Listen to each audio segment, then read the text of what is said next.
আসসালামু আলাইকুম ওয়া রাহমাতুল্লাহি ওয়া বারাকাতুহু। Welcome to our Sylhet Islamic TV. আশা করি সবাই ভালো আছেন। প্রিয় বন্ধুরা, আজকে আপনাদের মাঝে নিয়ে এসেছি আমরা ওযুর নিয়মাবলী, কিভাবে আপনারা সঠিকভাবে ওযু করবেন। আল্লাহ তাআলার নৈকট্য লাভের জন্য শরীর পবিত্র করিতে শরীয়তের বিধান মতো হাত, পা এবং মুখমণ্ডল উত্তম রূপে ধৌত করাকে ওযু বলে।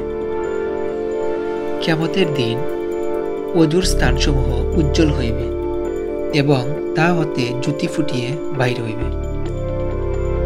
যে ব্যক্তি সবসময় ওযু অবস্থায় থাকিবে সে ব্যক্তি নিশ্চয় শহীদ হইয়া মরিবে। নামাজের মূল চাবি হচ্ছে ওযু। ওযু ছাড়া নামাজ হবে না। বিসমিল্লাহিল আলিয়্যিল আযীম ওয়ালহামদুলিল্লাহি আলা দীনিল ইসলাম আল ইসলামু হাক্কুল কুফরু বাতিল আল ইসলামু নূরুন ওয়াল কুফরু যুলুমাত। ওযু করার দোয়া।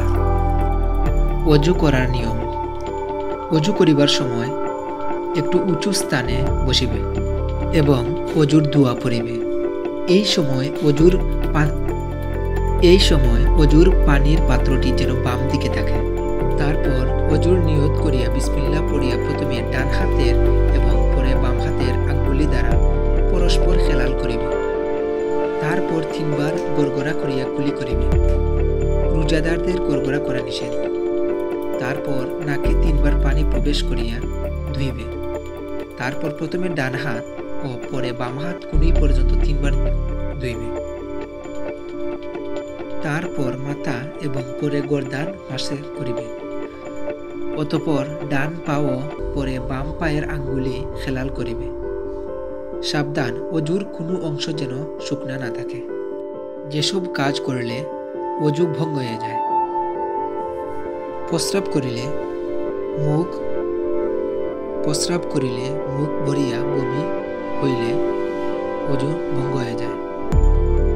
চিত বা কাত হইয়া নিদ্রা গেলে মাতাল অবস্থায় ওযু ভঙ্গ হয়ে যায়।